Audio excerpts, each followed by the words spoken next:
コミカライズ版汎用ネシャ姫6巻発売中ということで、まあすごいね、今更でありますし、もはやね、次の7巻目が発売される間近ではあるんですが、まあせっかくなんで単行本の方もね、少しお話ししていこうかなと思います。まず、こちら、表紙がね、こんな感じで、幼少期のせつなさんと、後ろはまあ、りんさんですかね。まあ、ワンチャン着物を着たせつなお姫様バージョンの可能性も微存ではあるんですが、まあ、前巻の5巻が、とは殺生丸だったのを考えていきますと、まあ、流れ的にりんさんかなというふうに思います。なかなかね、唇の感じとか色っぽいんではないでしょうかと。で、この幼少期せつなさんもまたですね、なんか今のクールビューティーな感じも良かったりするわけではあるんですが、幼少期にしかない弱気な性格っていうのもですね、現在とギャップがあって愛おしくね、見えたりしますし、まあ、なんといってもこのデカ葉っぱですわな。これを傘にするコロポックル感もですね、また良さをこう引き立てているようなね、感じがしております。皆様も一度はですね、こうやってね、葉っぱを傘にするっていうの憧れたんではないでしょうか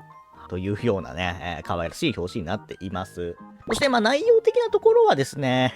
22の章涙から26の章思惑までね、収録されておりまして、まあそこら辺の感想とかね、お話はまあ動画の方でね、これまでしているので、まあそちらをよろしゃすっていう感じなので、まあそんな、今回話すところも、まあ、ないっちゃないんですけども、まあ、軽くですね、こちら、商品紹介ページありましたので、軽くね、公開されているあらすじの方を見ていきますと、親子再会、世界の企業を救うため、自身の両親に会うため、西の果てへと旅に出た殺生丸の娘、トワとセツナ、そして犬夜叉の娘、モロハ。三姫はゼロの罠に囚われ、絶体絶命の危機に。しかしそこへ現れたのは、犬夜叉、カゴメ、そしてリン。宿願であった最愛の肉親との再会を喜ぶが、一方で殺生丸にさらなる西国、肥前の国を目指すように言われ三姫の旅は続く。その道のりの先にも難敵が立ちはだかる。しかし新たな暗用、しおりとの出会いもあり、ということでね。まあ、前巻の5巻の終わりのところが、まあ、ここにもある通り、ゼロさんのね、もう巧みな罠によりまして、すごいピンチに陥ってしまう終わりでしたので、まあ、そこをどうやって切り抜けていくのかというところであったり、まあ、そこを解決するとともに、現状のね、まあ、単行本の方では一番の問題というか敵であるゼロさんのことがちょろーっとね、見えてきていたり、あとまあここの後の方でね、まあしおりさんとのちょっとした何話かお話があったりするんですけども、まあそこでですね、しおりさんだけではなく、まあトワとリクのこう仲が深まると言いますか、リクさんがね、まあいろいろ覚悟を見せてくれるかのような的な、部分もね、まああったりしますので、そこら辺もなかなか、この巻に関しては注目ポイントになっていたかなという、まあそんな感じでございました。まあそんな感じですかね。これシリーズね、出てますよと。サンデーコミックス出てますよと。ホラーでね。ホラーなんだね、これね。ジャンル少年漫画男性向けホラー、週刊少年サンデー。まあそうかね。まあ妖怪とか出るしね。あ、でもすごいですよ。星4.9。もう5じゃん。まあちょっとレビューがね、見れるそうなんで、ちょっと、まあ最後にこれをちらっと見ますか。でもなんか、ネタバレとかね、あるかもしれないので、まだね、読んでない方は、ちょっとここですいませんが。はい。まあちょっと見ていきましょう。いいね、5ついてるやつ見ますか。三人娘が両親と一時の再会。短いながらも旅の目的を再確認するには十分な時間。タイムリープ殺生丸の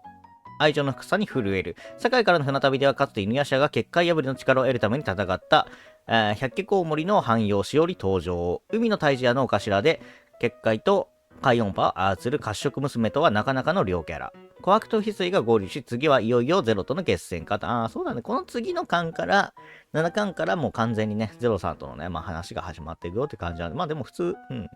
っていうか、なんかちゃんとした感想だね。ちゃんとした感想というか、すごい、内容的な話だね。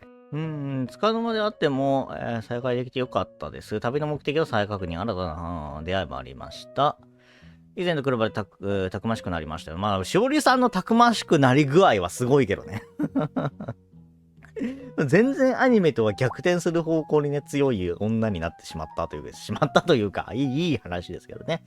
海の世からの戦いをやってトワとリクの、ね、関係に、そう。やっぱりリクさんのところがね、すごい、まあ、注目される部分ありましたよっていう意見は、まあ、ありますよね、今回はね。うん。シスマさんのりんちゃん、ほんとだ、ほんと好き、りんちゃんめっちゃ強い。うん。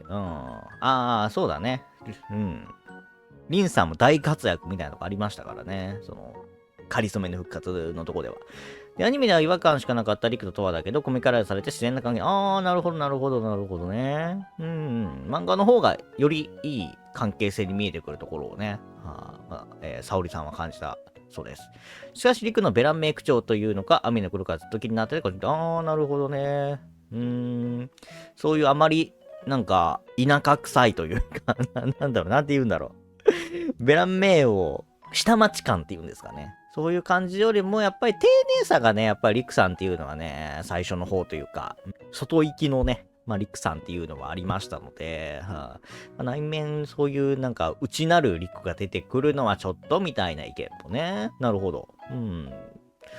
白いんだけど、ちょっと説明臭かったかな。ちょっと改めて読んでいいですか？なんだろうね、この感かわかんないけど、大体なんかね、時代背景を取り込んだ小学校に置いてある漫画でわかる戦国時代みたいな歴史が学べますよみたいなのをすごい椎名先生書きたいのかなと思える部分はですね、ちょこちょこあるよね。そういうところの話かな。これはね、椎名先生自身もね、入れ込みすぎて逆に編集になんか言われたり言われなかったりみたいなところもあったそうなんで、納得のね、意見ではあるのかなとか思うところでございます。だから次回とかそういうの書くんじゃないですかね、もしかしたら。はい。そういうのもね、楽しみにしながら、今回はね、6巻の話、こんなところにしときましょうか。ありがとうございました。またね、ちょこちょこね、単行本出たらね、話しようと思います。ありがとうございました。